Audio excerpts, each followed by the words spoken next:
Today's episode is brought to you by the folks over at SeatGeek, the best and easiest to use ticket platform out there. They take the confusion out of buying tickets using a 0 to 10 scoring system and a green is good, red is bad color rating system so you and your loved ones get the best deal possible.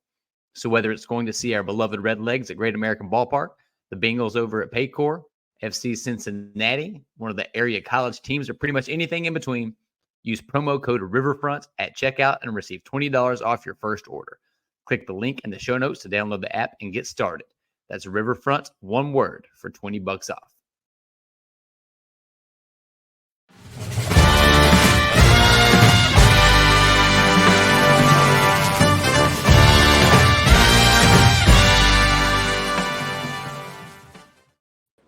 What is up, Houday Nation? Hope everyone's having a good week. This is the Bengals Show presented by the Riverfront. I am your congenial host, Joe Farsing. Alongside me is my very bestest friend, and I hope yours, Greg Neiman. Greg, how are you, sir? I am fantastic. How are you doing? I am great. Bengals were, had the bye week, so it was nice to have a Sunday of not being nervous, not having to stand in front of I didn't watch any football. I'm not someone who's going to sit there and watch other games. I don't care. I get kicked off the TV by my 8-year-old anyway. Yeah. So it was nice not having to worry about stressing over anything. So as much as I hate there not being a game, it's nice to have that break. I wish we're later in the season, just for they're not playing 11 straight games and then the playoffs. But yeah, it's always nice to refresh the batteries. So it was nice. I watched football and I didn't watch any of the division games, so I can't watch games and then try to root again. I just didn't watch division games and just hung out and just watched football, just carefree. It was nice. I didn't really, you're not zoned in on one thing. You're kind of just chilling. So it was entertaining. But we're happy to have it back. It's nice to watch just as a spectator. Yeah. Have you ever been to an actual football game to where you're not really concerned about who's playing? Not an NFL game. I've been to a college game where I did not care, but an NFL game I have not been to a game with two teams involved that I just didn't care about. Same. I've been to Miami up at Yager Stadium. I don't even remember who they played. This was 20 some odd years ago. My wife's friend, who was an exchange student, came back to America with their boyfriend, and he really, really wanted to see an American football game. That was actually the same day the Bearcats played Ohio State in 2002.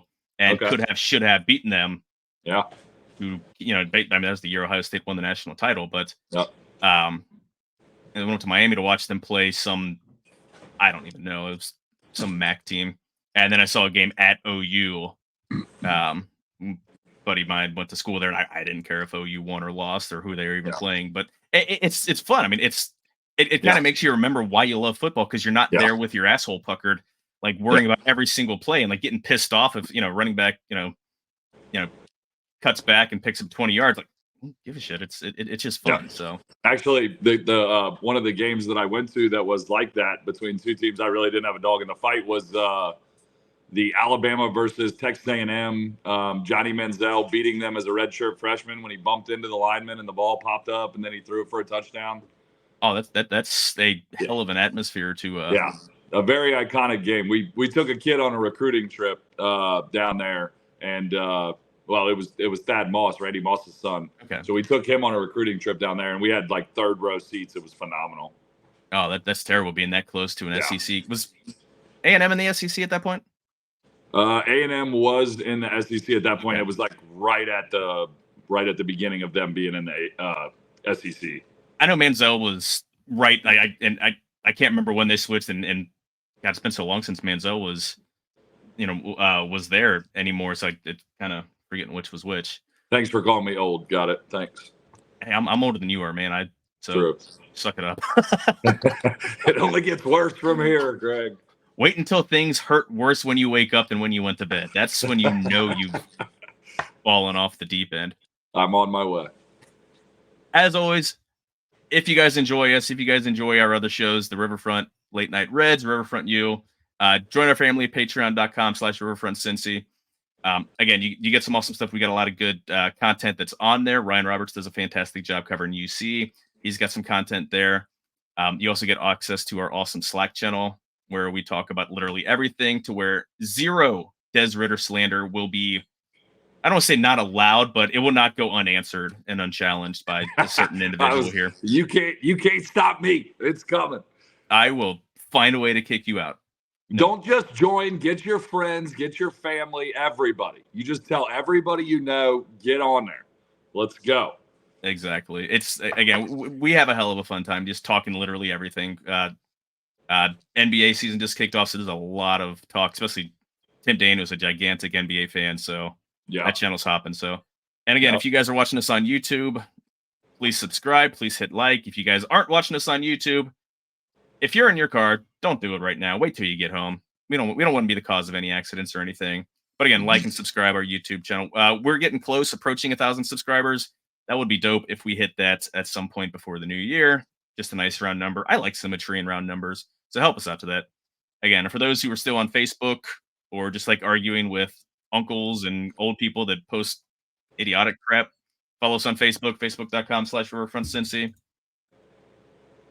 Ready to go this week? I'm ready. Let's do it. Let's go. First up, a little bit of news. Injury updates. Orlando Brown says he is good to go. He was limited in practice on Wednesday. I haven't actually checked the updates to see if he's a full participant or still limited today, but he should be golden to cover the blind side for Joe Burrow on Sunday. Joe Burrow and T. Higgins have no injury designation as expected, so they're full participants. That's awesome. You know, they need 2021, 2022 2020 T for that matter, to show up, especially this second half of the year. You can't rely on just one playmaker. They're not getting Tyler Boyd's kind of, I don't want to say become an afterthought, but has very much become kind of just wasted bit because they can't get anything. Everything's so condensed. And if you're gonna, Jamar Chase has to be the guy you give the ball to because he's your best playmaker. He's the best run after catch guy. And if you can get T. Higgins going, hitting over the top, that opens up for everybody. Tyler Boyd's going to be able to be your third down demon again.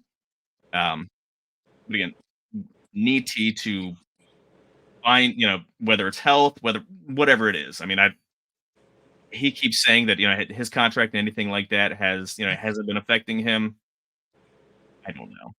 Yeah. Again, it's the variable that has changed from last year to this year. Mm-hmm. Having a almost back to 100%, probably as close to 100% as Burrow's going to be this season. Having him back under center is only going to help things. So, it would be a great week for him to kick off his season in a big way. Exactly. Just go out and moss some people. The only player not practicing is Akeem Davis-Gaither. He's probably going to be out again. He's got the knee injury that's just lingering. In hindsight, they probably could have put him on IR because he's now missed he will have now missed 4 games, but something like that. He's not a crucial piece. They can find. Basically, he's a special teamer and a sub package player, but they've got pretty deep linebacking core.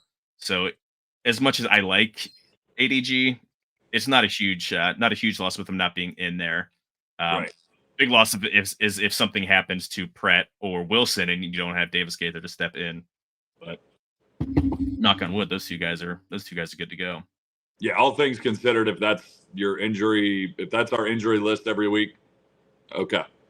Yeah, absolutely. Like this is about as healthy as you can get, as healthy as you can expect to be when you're. This is literally the middle of the season. This is week 8 of 18. So, there is a lot of news about Burrow's now working a lot more under center. This is what they were working on a lot in OTAs that they kind of had to stop doing when he had the calf injury, just pushing out from behind center. And I don't know how I feel about this. And then I'll get your thoughts here, but at least for the run game last year, they were awful under center. Maybe they're going to be more varied, but anytime they lined up under center, they were going to hand the ball off and Mixon would get stoned at the line of scrimmage. I'm hoping that these are wrinkles that maybe this is why the offense wasn't able to go because they leaned so heavily into this and they weren't able to do it. So that was a big chunk of their expected playbook. What does Burrow being able to go under center do for you? And you can speak from a coach's perspective. Well, there's a couple things. first, it allows multiple run schemes and plays to be available to you. Where when you're in shotgun, you're kind of limited to about two options. You know what I mean? So it gives them multiple schemes, and then so that opens the run game a little bit and the play action. I just think it gives the Bengals a different look, and you can't just rush Joe Burrow to a certain spot when he's in shotgun, especially when he couldn't move. That was a real problem. I think it will help the Bengals with Joe Burrow being under center, not all the time, but in certain down and distances and certain spots in the game. I think being under center is a useful tool for the Bengals, and I think the main key to it is it should hopefully, if we're trying to stay positive here, it should hopefully open up some things for Joe Mixon in the run game.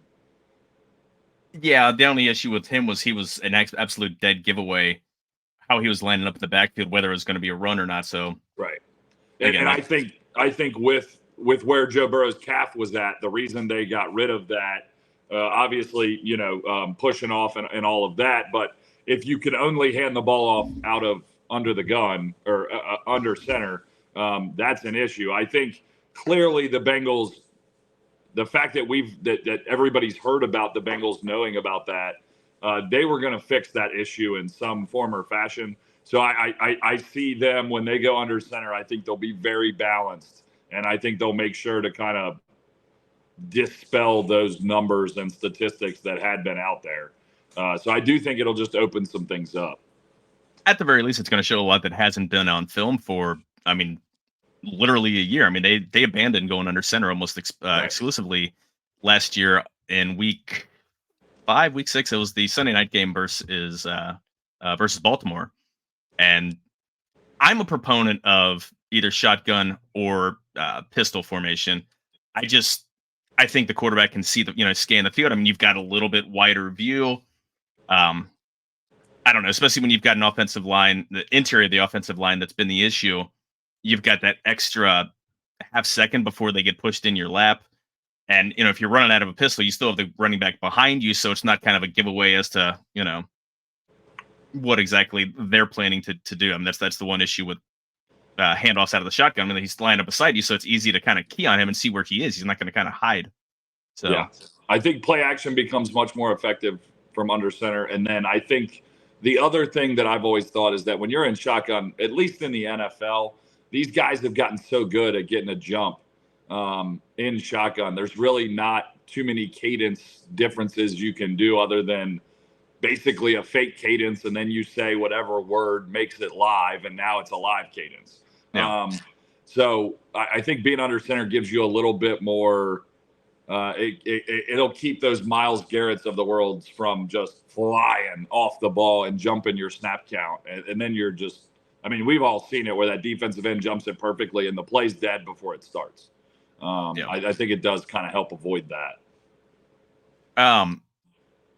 Are you still able to run RPOs out? I mean, you don't see a lot of RPOs run out of, when quarterbacks under center. So that's, I like that part of the game because they're able to get the ball quick. They're able to get the ball, especially chase on quick slants and, bubbles and stuff like that. And I don't. It's not necessarily an RPO. Everybody's fallen in love with this term of RPO, which it is. It is a beautiful thing when you execute it correctly. But the thing it does is, you can still count numbers in the box, and you'll have multiple plays, and they can still up front be running the run play, and you can still throw your bubble out wide if numbers dictate.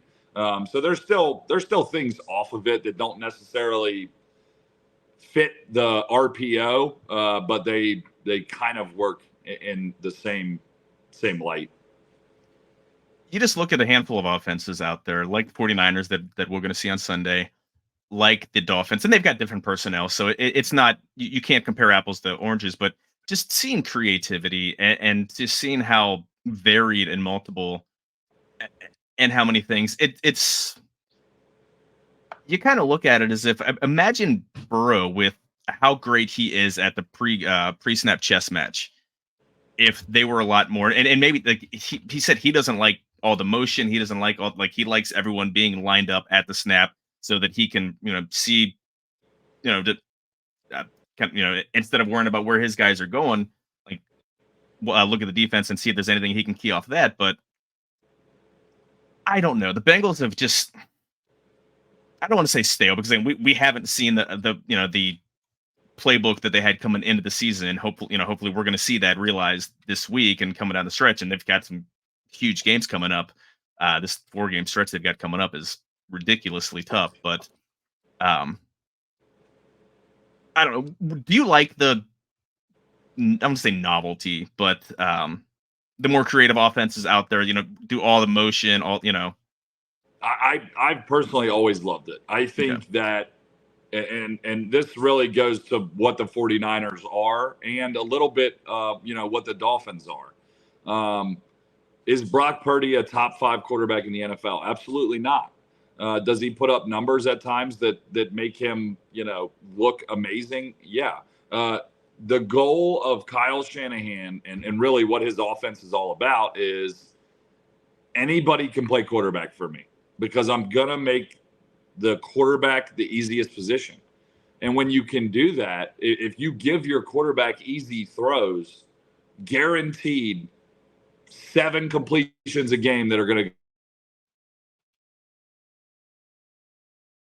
Bueller?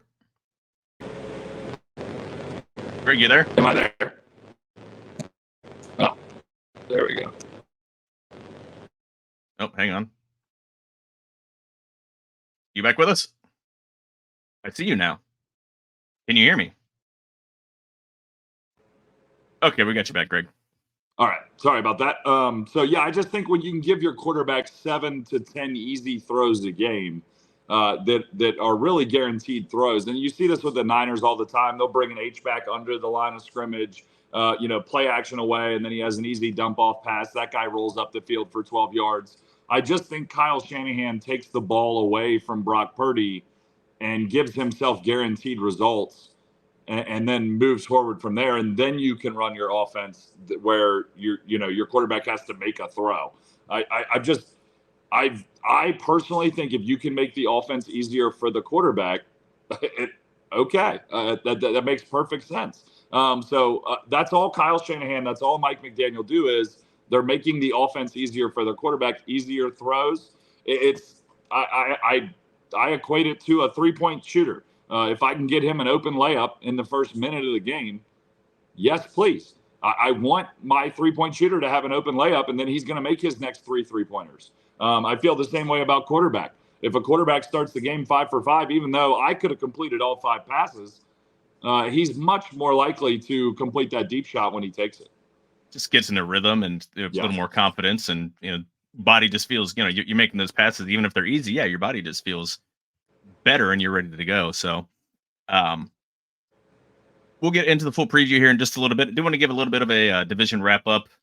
The Bengals were off, kind of keep track of where the rest of the division is. It was not a good weekend if you're a Bengals fan. The rest of the AFC North all won. Ravens are 5-2 in first place. They looked absolutely amazing. They smoked Detroit. And Detroit's, I still think Detroit's a damn good team, but they smoked them 38-6. Yeah. Lamar looked fantastic. He was hitting throws downfield. He was hitting everything. Team ran the ball well, 27 carries for 146 yards. I mean, that's damn near six yards a pop as a team.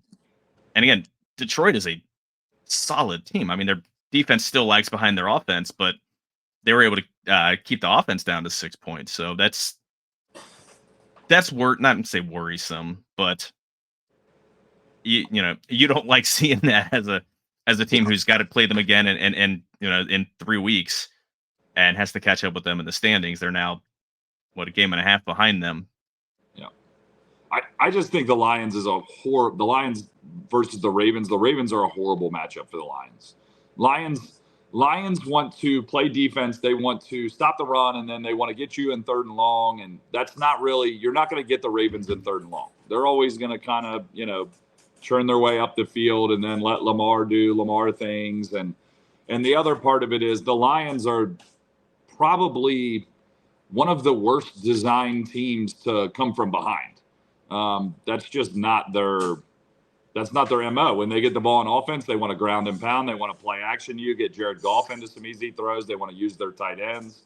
They want to be more physical than you. That's going to be tough when you're playing the Ravens. They're a physical ball club. I just think it was a really bad matchup for the Lions. And in no way do I think that this is the Ravens are the Super Bowl. No, the Ravens are good. Don't get me wrong, but I just think they line up. If they could draw a matchup, I think the Lions would be exactly who they want to play. You mentioned tight end. What's a tight end? Something that doesn't exist in Ohio. That's really frustrating. Ravens play at Arizona this week.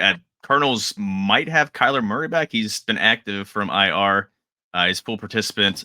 So that means they're 1-6. They're not a good football team. I mean, they could end up 1-16, or they can come out and drop 45 points on the Ravens and absolutely throttle them. So it'd be interesting to see what happens. So upset pick of the week. Yeah, I mean, you expect to win, but I mean, I wouldn't put it. Arizona. I mean, they play hard. There's look at what Arizona's done. I mean, yeah. Bengals, they played them, fairly well. Okay. Yeah. Dallas, don't forget about the Dallas game. Okay. Yeah. That did happen. And this is all without Kyler Murray. And then the kid from the Kentucky homegrown kid, Rondale Moore, for Arizona, starting to get the ball in the backfield a little bit and really starting to show some things. So I know D-Hop's not there and they've traded some people, people have gone, but they still have some weapons. And Rondale Moore's one of them. I would just keep an eye out for the Cardinals this weekend. Just don't be stunned. Keep an eye out. Yeah, I think the Bengals did break Joshua Dobbs. He was having a solid, a decent season, but Bengals held him to 166. He wasn't very good against the Rams a couple weeks ago, and then was pretty awful against Seattle. But again, we know Seattle's got talented defense, so not too surprising. But he can, no matter who the quarterback is, whether it's Dobbs, whether it's Murray, win. I don't give a shit. Just win. Just win. Yeah. Yep. Just win, baby. Exactly. Old school Raiders. Steelers eke out a 24-17 win against the Rams. That being said, besides George Pickens, is there anybody on offense that worries or should worry any other team? The next most worrisome guy to me would be the backup running back. Yeah, that's exactly what I was going to say. Warren. Yeah, Jaylen Warren's the only one that I would be worried about. I mean, Najee looks like what Joe Mixon will look like when he's 33. Najee Harris has no explosion. I don't know what happened there, but he looks old and he's not. I don't know if it's a bunch of carries in college or what, but he does not look explosive. So I really, after George Pickens, I mean, you can say Jaylen Warren, but they seem to still want to give the ball to Harris. So I guess my final answer is no. Yeah, that really sucks when you've got an ineffective running back and you just continue to feed them and feed them and feed them and feed them, despite having better. Oh, I know. Yeah, I mean that would be terrible if that was going on other places. Can you imagine? Steelers play at home versus Jacksonville. I think Jacksonville's got a good matchup there. I think that's I haven't looked at spreads or anything like that, but I would imagine that Jacksonville is greatest sports chant in the NFL. Duval. I love the Jacksonville Jaguars. Duval. That's just amazing. Duval County. It's your chant is the county. I mean, that would be like Bengals doing Hamilton, and I would love that. If somebody was chanting Boone County, Kentucky, I mean, I would be about it. I guess it's the Kentucky in me. I like my, down in these parts down here, Joe. We like that simple stuff. What would be really, really great is I think they're the county in Pennsylvania that's right next to Pittsburgh, Beaver County, and they just yelled Beaver. That would be that would be awesome. If I won't even make a Deshaun Watson joke. I'll just let that go. Yeah, that's probably a good idea. Yeah, I'm going to time out. Riverfront Bengals show. We'll just have one of the color test screens like in the old days. So, on to our least favorite team. I don't know, they're my least favorite team. Are they your least favorite team, the Browns? No, for me, it's always been the Steelers. I have a real hatred for the Steelers ever since the hit. There's just so many hits. The Keith Rivers hit, the Vontaze Burfict hit. They never get punished. They think they're awesome. The Joey Porter thing, I can't. I'll never. I'm done. I will never. It's always going to be the Steelers, no matter what. Terrence Garvin taking out your punter, like it broke Kevin Huber's jaw on a block on a punt return. Yeah. They at least have success, so they can, rub in your face, say, True. one for, 6 rings, whatever. The Browns, like literally, I think not even, they can't even, the only team that they can compare with history is the Lions.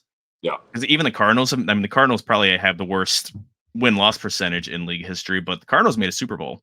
Yeah. So Browns have never won a Super Bowl. They'll point to championships in the 50s before most of the league, before color TV and before the NFL and before most of the teams were even around. Yeah. Plus, again, they gave Deshaun Watson all this money. They keep Kareem Hunt around. They like to have, Bengals have never been known to have the most choir boy, have a roster full of choir boys, but I don't know. That being said, the Browns and the Men in Stripes steal victory from the Colts, 39-38. Boy, did they! I mean, that was brutal. Yeah, just terrible calls. And then supposedly, Jim Irsay went on social media and said that the league contacted him and said that they blew the, I think it was the pass interference call. Oh, clearly, there were two kind of shitty calls. It was back to back. It was back to back calls. The first one, okay, I mean, whatever. We've all seen this call. It's 50-50, whatever. Yeah. The second one, they call pass interference. The ball landed 7 yards out of the end zone. I mean, no shot. Absolutely no, I mean, that's the reason they have the uncatchable ball. Yeah. Thing for that. I mean, someone, that's fine if you see the contact and you throw the flag, but you've got plenty of other guys that are watching the play. They could say that was not a catchable pass. Yeah. And even if you had Victor, if even you had Victor Wembanyama, he's not catching that pass. So nope. Just snatched refs again. I don't have a whole lot of love for the Colts, so I don't really feel too bad for them. Gardner Minshew put up 38 points against the Browns, and I've gotten a note to your question: how did he put up 38 points? It's because the Browns' offense was really bad in the second half, and just a lot of punts, and they didn't have a lot of had a ton of drives, didn't have a lot of long fields to go, a couple turnovers. So, also Myles Garrett is a freak. Him jumping over, absolutely just hurdling the line on a field goal attempt to block the field goal, and I mean that's that's game right there. I mean they ended up winning by 1 point. That's huge. That hugely affected the thing that Bengals need an impact player like that. I mean, they have good players. Trey Hendrickson is a damn good player. He's going to go down as one of the best pass rushers in Bengals history. They have never had that guy on defense. Steelers churn those guys out like nothing. Yeah. Ravens have had have had a few of those guys in Ray Lewis or Ed Reed. I would say Geno Atkins was maybe close, for a year or two, but not an extended run. Yeah, Geno Atkins walked so that Aaron Donald could run. Yeah. But man, again, being awful for so long and being able to stack first round picks, like one right after another, somebody's going to pan out. So it's not a surprise that the guy's a freak, but yeah, man, it would be nice to have someone that good. They're playing at Seattle. They're playing the 12th man. So again, there's outside of the Bengals division, probably will. I won't say probably. Assume the division's going to go at least 1-2. Hope Arizona, Ravens are kind of, let's say, trap game, but overlooking them a little bit, and they're surprised the Ravens. So it'd be nice to pick up a game. Everybody keeps winning. The Bengals are, or the AFC North is the only division where everybody's 500 or better. We all thought before the season that this would be the best division in football.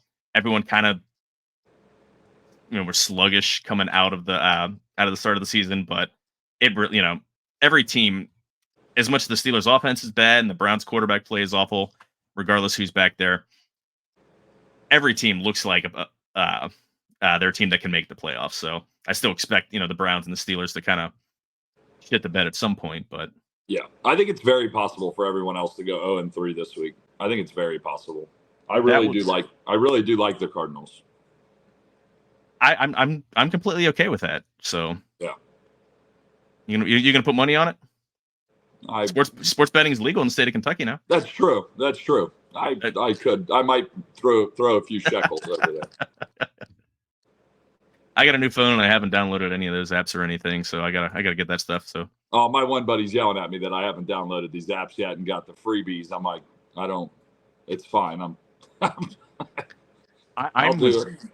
I'm a great gambler when it's someone else's money. Like they're asking, who do you think? And like I'd be a millionaire if if the games went the way that they do when it's someone else's money. Yeah, I've had good days. I've had bad days. I know that. Yeah. So. Bengals, week 8, San Francisco at 4:25. 49ers are coming off back-to-back losses. They lost Monday Night Football to the Vikings. They have lost 2 straight pretty ineffective for the second week in a row. You stop their quarterback play and you stop the 49ers, even with McCaffrey. Like they're still reliant on a quarterback able to dish the ball. They tried playing without a quarterback in the playoffs last year. Didn't work out. Yeah, I still think it would have been awesome if they would have let McCaffrey or somebody, instead of just having a one-arm Brock Purdy out there handing the ball off, it would have been awesome if they would have just gone full, like, triple option, or Wisconsin I, or do something creative. I get you don't have those plays in your playbook because that's not, right. That's not who you are, but would have been fun to see McCaffrey back there, getting direct snaps and then, either running it. Wouldn't have minded to see that. It would have been a hell of a lot more entertaining than just watching. Sure.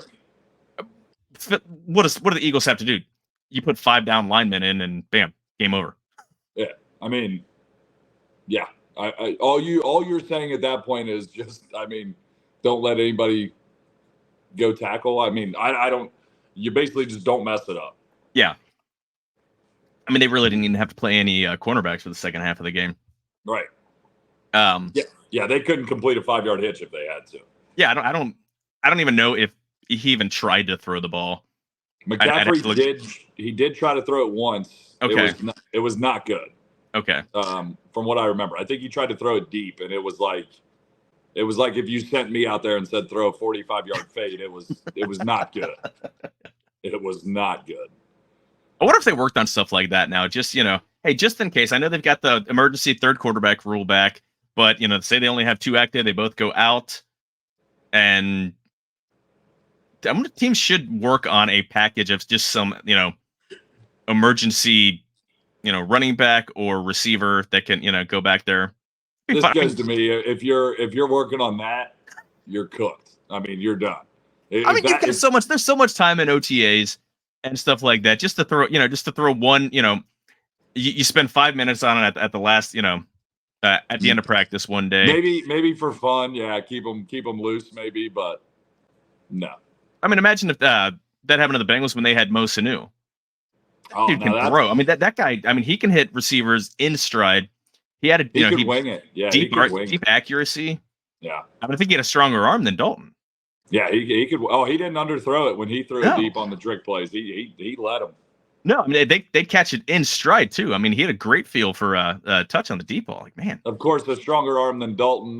That's, I don't know what that means, but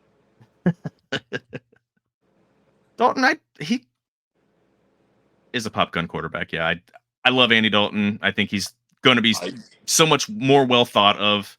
Yeah, in 10 years than he was while he was here. But yeah, he was not known of someone who had a lot of deep accuracy. So you're back.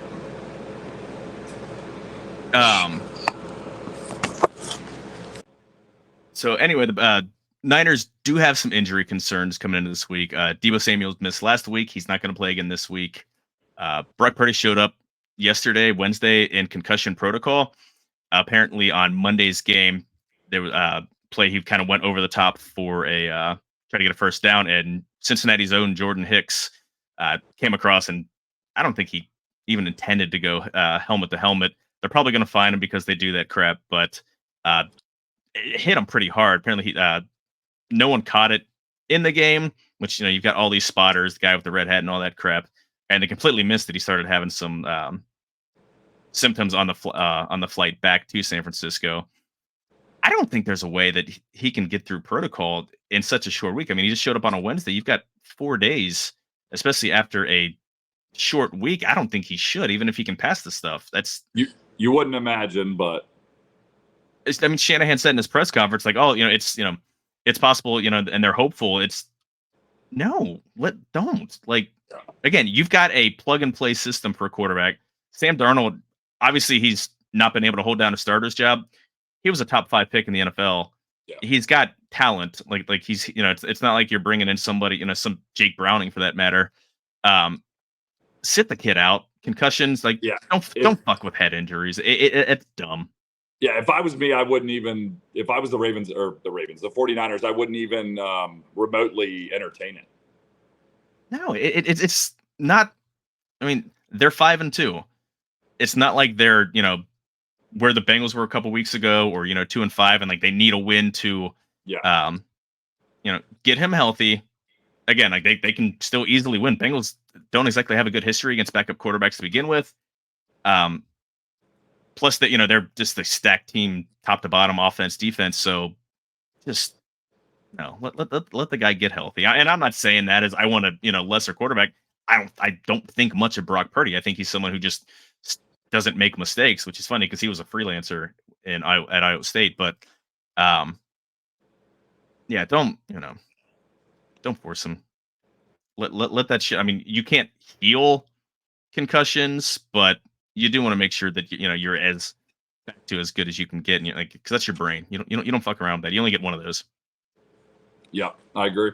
So, Trent Williams was out last week. He didn't practice on Wednesday. He supposedly still has a chance to play. They're hopeful he can play. That would be massive if he wasn't able to play. Huge. I mean, he's older. He's in his 30s. What is he? 35, I believe. He's still one of the best. Still one of the best left tackles in the game. And I know we saw this against Tennessee, and it surprisingly didn't yield a lot of great results. But Trey Hendrickson, who's absolutely on a heater right now, putting him against the backup left tackle seems like malpractice. The rest of their offensive line has struggled in pass protection. So even if Trent Williams is able to go, I think the Bengals have an edge there.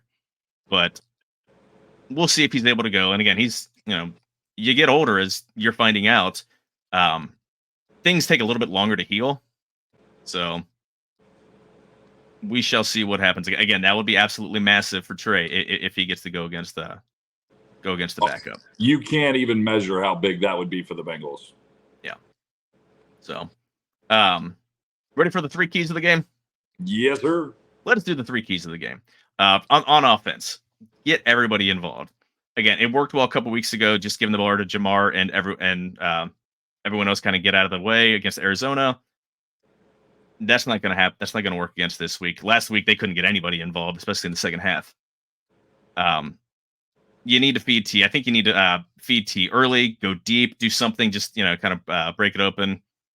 And again, they got Tyler Boyd involved early last week, and I think that was good. He got the first touchdown, had a handful of catches. Again, just getting more guys at the defense has to be mindful of. And every team's going to double chase, so it's not as if they're going to all of a sudden just leave him in one-on-one coverage all game long and go, shadow T Boyd in the slot or anything. But just You need to spread the ball around. And I mean that's kind of what makes the Bengals offense cook is Joe's a distributor. He can get everyone involved. So Yeah, when they're going right, that's exactly how you draw it up. yeah. Second key is find a tight end. Hasn't been anything really that I've seen that Zach Taylor has said in press conferences. I don't, I'm not there to ask questions, and local media is just so soft and doesn't ask any tough questions. It's really annoying. But Bengals tight end room has been the worst tight end room in the entire league by far. Irv Smith has been completely a non-factor. Drew Sample, he is what it is. Like, he's got his role as a blocking back, but he's not going to be invested in the passing game. And Mitch Wilcox is just the depth guy. Right. I think you have to elevate Hudson. He's got one more elevation. Make him bring him up this last week, and then sign him to the 53-man after that. But with this linebacking core that they have, Greenlaw and Fred Warner, especially Fred Warner is the best linebacker in the NFL. I don't think there's a lot of people that are going to argue with that. Yeah. And if he's not number one, then he's number two. They're both great in coverage, but if you can get them having to chase a tight end down the seam, that's going to open up stuff underneath again for Boyd, for Chase. And again, you don't need to feed the tight end a ton. You just need the tight end to make a catch so that that's just someone else to keep eyes on. They don't need to worry. Defenses don't worry about Bengals tight ends right now. Yeah. It's one thing if it's, if they're playing a zone and, you just have someone in that area, but man, like, why would you cover a tight end? You can let them run down the seam free with, behind the safety, and Bengals can't count on them making a play. Yep. Totally agree. I mean, there's just been zero threat. I mean, it's just no threat. So why worry about it? Exactly. Again, it's all about it's not about getting a ton of production for the tight end. It's about making better matchups and creating better plays for your more of your playmakers. Yeah. Trade deadline is next week. Bengals don't make trades in season. They made one 10 years ago, 3 years ago with Carlos Dunlap after he posted on social media the whiteboard and the depth chart and things like that. They had to, because he was becoming literally giving away team secrets and crap like that. They've changed the way that they've operated so much in the past handful of years, being so much more active in free agency. They're finally starting to modernize how they structure contracts. Yep. Do you think there's any chance that they look for a trade in the next week? No, I don't either. I'd be stunned. Yeah. And I don't even think, everyone's talking about they need a tight end, they need a running back. I don't think they need a new running back. I think they need to use a different running back. Right. But there's been a lot of Hunter Henry. I'm thinking wrestling. Hunter Henry and Hayden Hurst are two names that are kind of getting bandied about that they might be trade candidates. But again, I would be happy with either of them or Mike Gesicki. Somebody who's athletic and can make plays. We saw what Hayden Hurst can do in this offense. I definitely don't think, even if they were to make a trade, he's not the one coming, because he's got a contract through 2025. I don't hold your breath. That would be great. Exactly. Third key for me is don't force the run. There's always the old adage that you need to establish a run. You need to establish the run. No. Yeah. You can't totally abandon it and run every play as a pass play, but if it's not working, if you're gonna have your scripted plays, you're gonna have your first handful of drives to where you know what you're gonna run. If it's not, if Mixon isn't cooking, then quit running the ball. They've got a really good defensive front, and first thing, hand the ball off to more than Joe Mixon. He's gotten 96% of the carries, I think. Bengals running backs outside of Mixon have 5 carries on the season, which to me flabbergasts me. Mixon, I don't think he's good enough player to match up with the rest of the players on the roster, and yet they're only using him. I get Travion Williams, you don't he doesn't give you much outside of pass blocking. Chris Evans, I don't know if he peed in Zach Taylor's chili or kicked his puppy or something. they just don't utilize him and never really have. You drafted Chase Brown for a reason. Let's see what the hell he can do. And he's the only one who has I th- has the ability to really break away, and he's only been out there for 6 plays, 9 plays, something like that. Yeah. Less than 10 plays. Yeah. Yeah, less than 10 plays in the entire season so far. So what are your thoughts? Again, I mean, this comes down to more. I love seeing the ball. I love spread open offense. I like the ball being thrown all over the yard. What is your kind of philosophy on, especially Bengals don't have a good run game? Yeah. What's your philosophy on that? I think the Bengals need to go look at last week's game with Minnesota and the 49ers. If anybody watched that game at all, Minnesota did everything kind of backwards, kind of like backwards offense. When they were in theoretical run situations, a 2nd and 3 or whatever, they play actioned when it was a typical rundown. They did everything backwards. And I feel like that you kind of have to do that against San Fran, because if you line up and it's 2nd and 4 and they're thinking run and you're thinking run and you run the ball, it's going to end poorly. So I thought Minnesota did a great job of keeping San Francisco's defense off balance, running in all different spots. If it was 3rd and 7 and it's a passing down, that's when you run it. You have to play backwards against San Fran. If they know what you're doing, they're just too good. And it's funny, I'm looking at the stats right now. Minnesota used 2 primary running backs, and each running back, Madison got 8 carries, Akers got 10 carries. I mean, that's their backup running back got more carries than any other Bengals running back has got. All the other Bengals running backs have gotten combined. Yeah. Again, I don't think that matters in and of themselves to cycle guys in and out, but Bengals do need to get more production. I don't think it needs to necessarily be running the ball so much as more just being explosive either in the passing game. Just find some way to be more explosive. They have 0 explosion right now on offense because, and again, we're expecting that to change because Burrow's now healthy. Chase is catching everything underneath, so it's hard for him to break 10 tackles between the line of scrimmage and the goal line. So we'll see. Again, they need to, and again, with them having a bye, this is the good time to kind of change things up. They need to utilize more of their depth on running back, because Mixon's just not doing anything. I just don't understand. So on the flip side of the offense is the defense. Greg, you want to hit the keys on defense? Yep, absolutely. So obviously, and this is always a big one. Pressure Purdy is the first bullet point there. Trent Williams, if he's out, that would be huge. If we can get Trey going against their backup, I'll take Trey against any backup in the league. Trent Williams is maybe the best tackle in all of football, so him being out will be a massive, massive thing for the Bengals. I do think that if you can, it's similar to how we talked about a couple weeks ago. We got to be able to pressure with 4.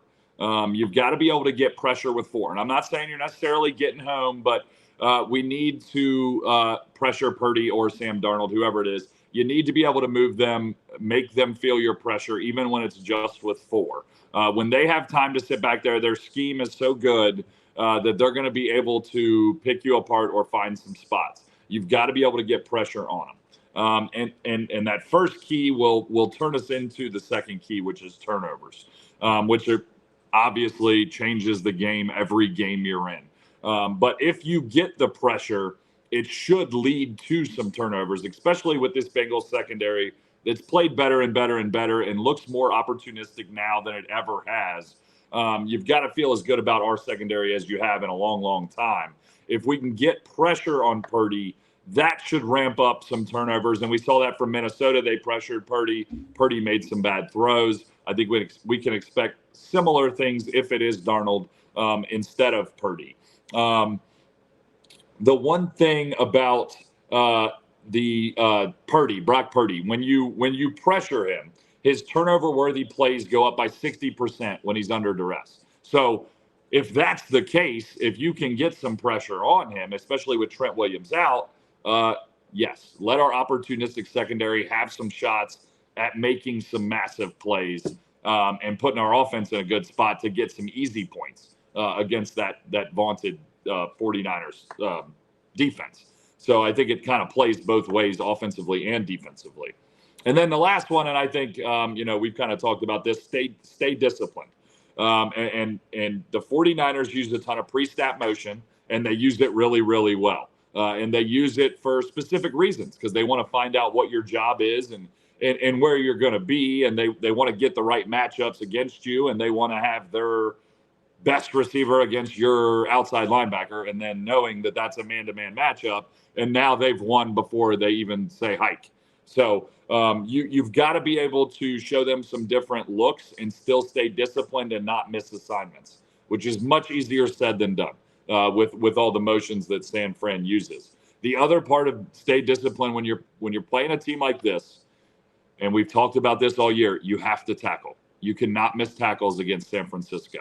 A missed tackle against San Fran turns a 4-yard gain into a 34-yard gain, and you can't do that.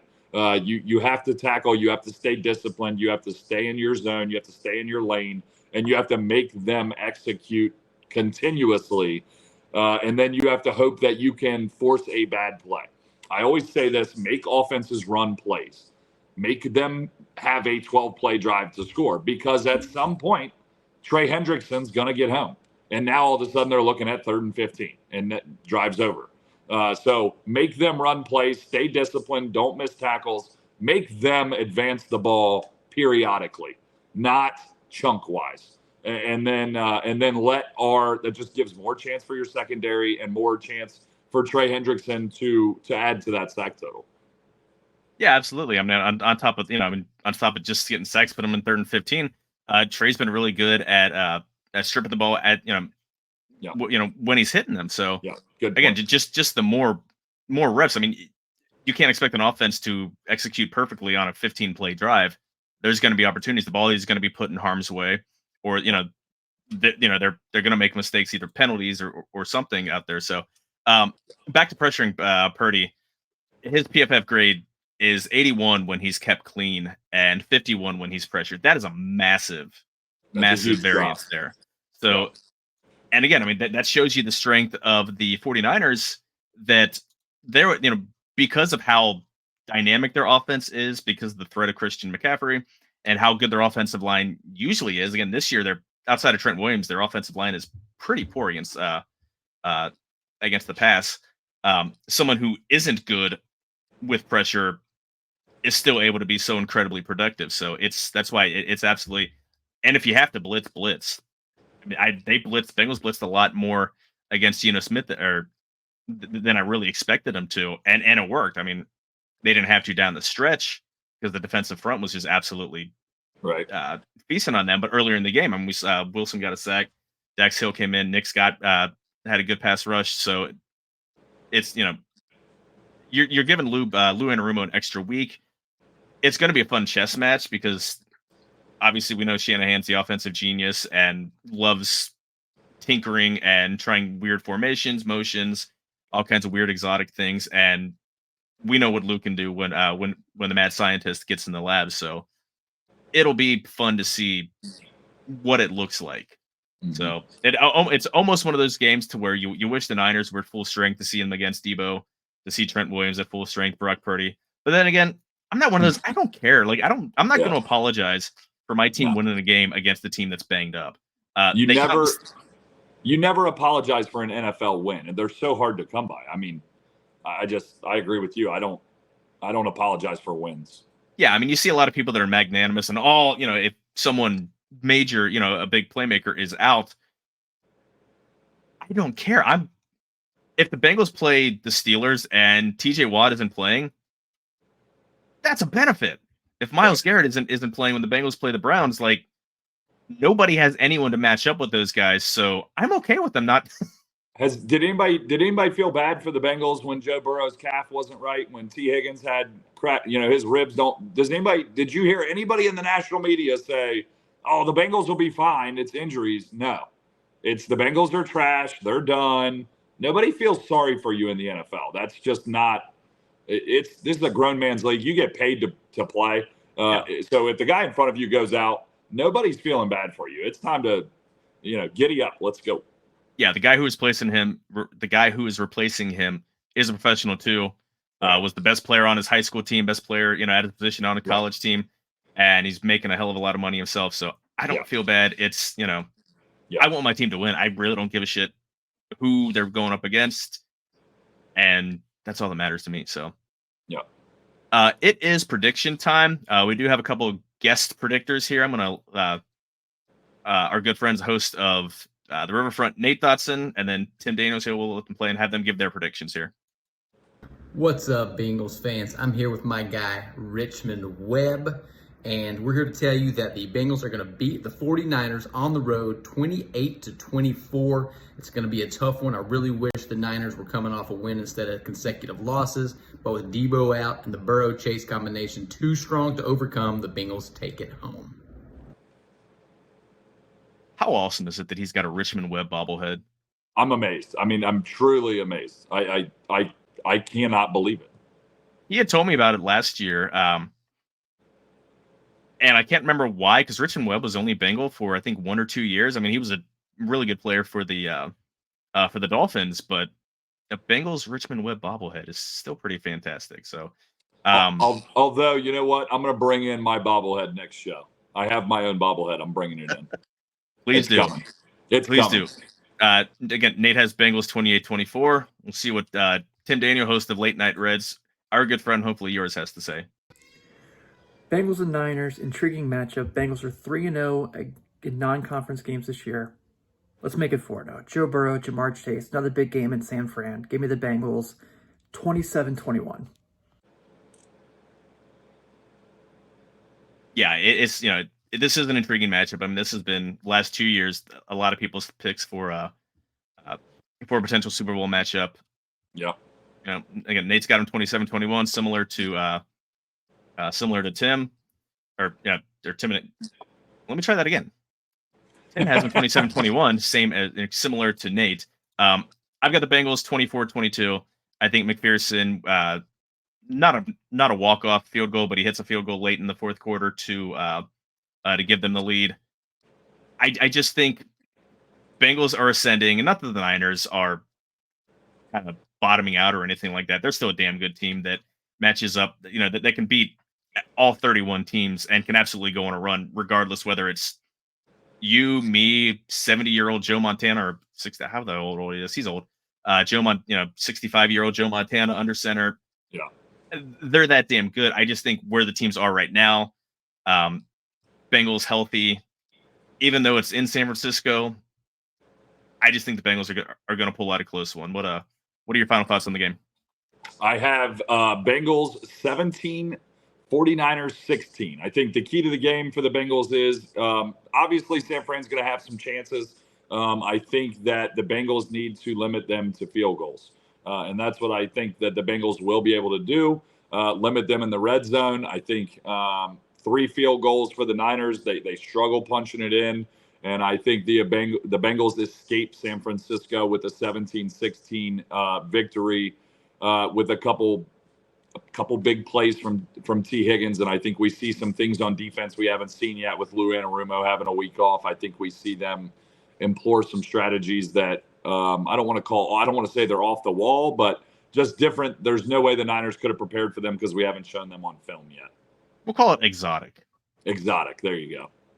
We promise we're not going to pick the Bengals every week. I mean, this was the one. If everyone was healthy, I think I would have picked the 49ers to win this one. But if they had Trent Williams, Debo Samuel, Brock Purdy, I think the Bengals traveling to San Francisco, that would have been a tall task. Yeah, with any combination 2 of those 3 out, it changes a lot. Absolutely. They're coming off a short week, and Bengals are coming off a bye week. Again, traveling cross country is never great, but I just think things line up for the Bengals to be able to pull this off. It's funny, when the first news came out of Brock Purdy being in concussion protocol, the line immediately dropped. It was 49ers -6. Immediately dropped to, I think, 3.5. It might even have gone down since then. Yeah. So anytime you see a spread like 3 points or so to the home team, that's pretty much a pick'em game that you just give the home team 3 points. So yep, it should be a fun one regardless. We will be back here Sunday, pretty much at 8:00. So pretty much right after the game wraps up, we will be here live to break down and hopefully have happy adult beverages and not tears in our beers. Yeah. So Happy. happy beverages. It's going to be a nice fall weekend. So it's almost Halloween. Orange and black has to rule the day on Halloween. That's correct. Not what happened last year. The Bengals got throttled against the Browns on Halloween. That was bad. By the way, it is -3. I just looked Okay. up the spread. It is San Fran -3, which means basically a pick'em game. But for me, traveling East Coast to West Coast, I think there's like an added point in there. So really, I think they're calling the Bengals kind of the favorite if you took away the home field and crossing, the country. So I Crossing think the Rubicon. Yeah, this is a good line from Vegas for the Bengals. Yeah, I mean, either way, it should be a fun game to watch. I wouldn't be upset if the Bengals just steamrolled them and it's over by halftime, but I would be fine with that. That San Francisco defense is just too damn good. I mean, they've got studs everywhere. I mean, we didn't even mention anyone on the defensive line. Nick Bosa is apologizing for his lack of productivity, and he's on the short list, everyone's short list of defensive player of the year pretty much every year. So, Yeah, I love that. yeah, exactly. I think they didn't have any sacks last week, or they haven't had like a couple games or whatever.